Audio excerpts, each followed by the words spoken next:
Okay, here is a quick demonstration of a quick planning deployment optimization tool. Written in mapbasic. It's there's many tools out there that do a similar thing, but the concept here is that this is kind of what an engineer needs. There's features I haven't put in it yet, but I've got just the basic ones I'm going to go through now.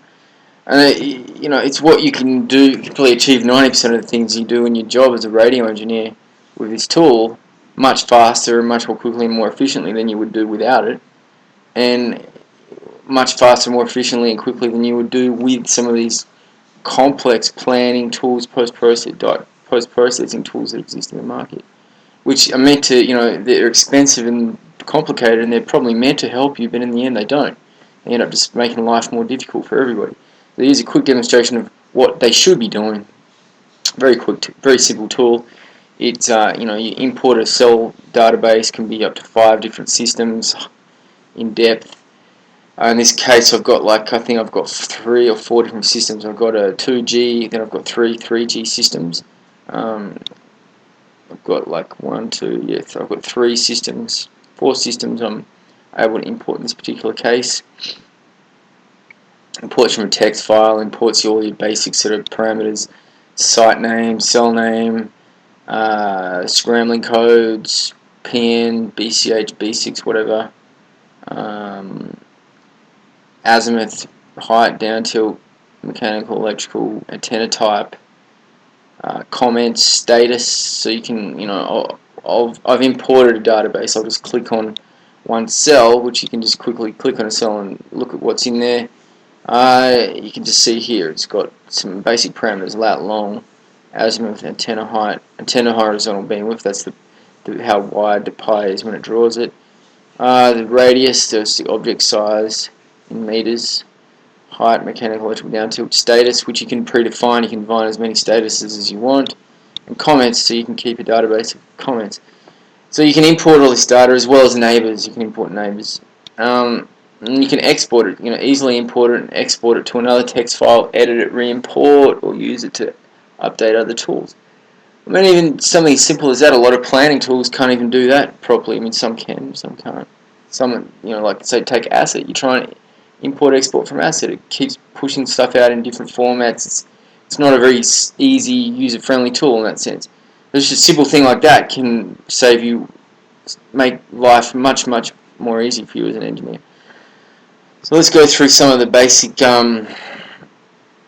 features of the tool. You can modify the object display, so the different systems. I've got 4 systems here. I've got I at present only have 2 different color schemes, one for on-air cells and one's for where the status is anything but on-air. The tool can be changed to have as many color schemes as you want. Fonts, connector lines, neighbor and host cells. You can draw everything as hexagons if you want, as opposed to pies.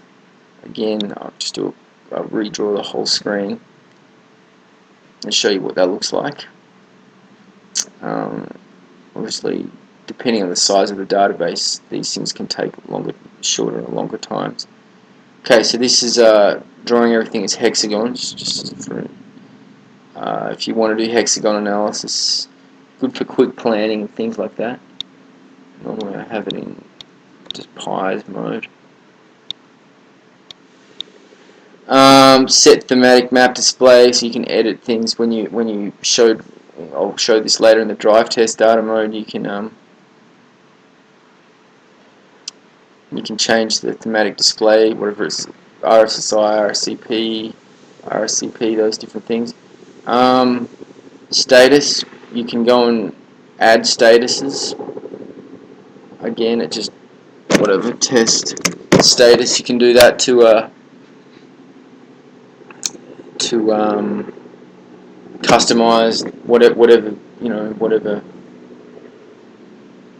network you're working on currently, and these are all saved to a default a configuration file after every change, so you can re-import that file later on if something happens to the program.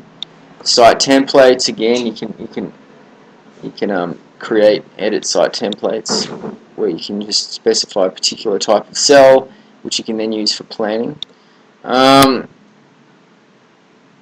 Okay, so let's go through some of the planning features. So just for planning, sometimes the central office might define cell ranges from linked budget studies and propagation model. They might tune propagation models out there. You might do it in the region, and then you simply come up with for urban or dense urban or different types of morphology, sites of nominal site of 25 meters high for this particular technology, whatever HSPA, particular data rate. This is the expected radius of the cell. So you've got a bunch of cell radiuses. You can define them as cell types, as cell templates, and then you can go and do some quick, which I've done on many projects. Go and do some quick planning, and I've got a feature here. Right click, quick design, choose a template, and then you can just start plopping it down on the screen where you need it. I am not in that mode right now. If I go to add sites mode, right, so I want another site roughly here.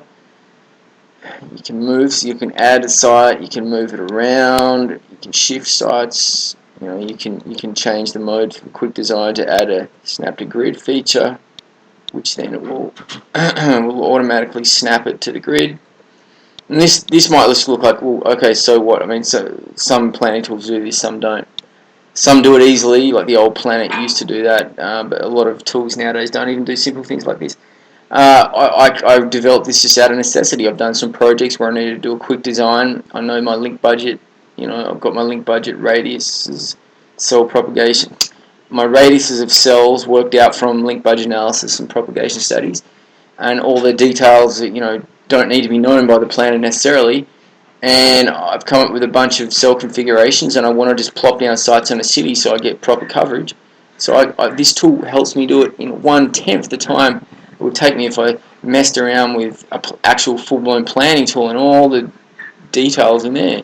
They're fine for later on. Once I've got my cell design and I start putting in candidates and things start changing, then I can go to those tools. But to plop down an original design and move cells around a little bit, turn the snap to grid off and move cells around a little bit, because not every situation is standard. This is great for that. This is really good for that. Okay, so that's a little bit of a quick planning feature, which might seem simple, but believe me, it's incredibly useful. Like I can start adding. Let's say this area I want to have some small sites. I can add some small sites. Yeah, it's just. Again, why the big planning tools can't just make a small, simple tool like this, which you could use 90% of the time before jumping into those tools, probably because they think the engineer doesn't need it. I can tell you from the field the engineer does need it. Alright, let's try some other planning sort of features here. Well, just as a basic database, you've got, I can also edit. Basic things like you can do on asset. You can change the cell azimuth up. Okay, right now I've got it set to. I've got to turn this off. Set to hexagon mode.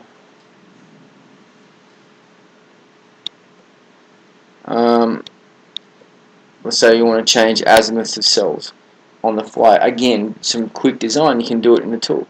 It writes it to the database. Very simple and easy. Some planning tools do that, others don't. I think Planet has some issues with that. Atoll can probably do it more or less in Atoll. But again, a nice planning feature. Alright, that's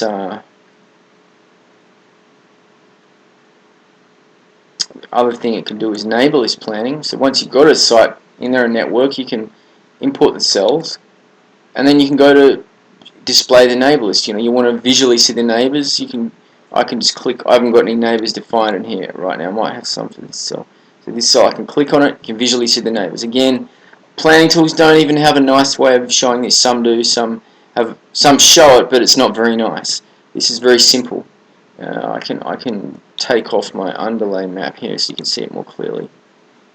So I can quickly view neighbors. I can add neighbors by right clicking. Any technology, I can remove neighbors by going to this mode and right click and It's not right clicking, sorry, left clicking.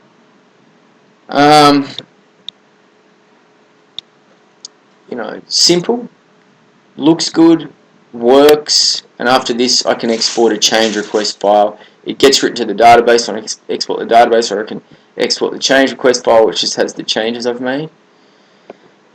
Simple, easy to use, makes the engineer's life easier. It doesn't make the engineer's life harder, which is the whole concept here. Alright, end of part 1.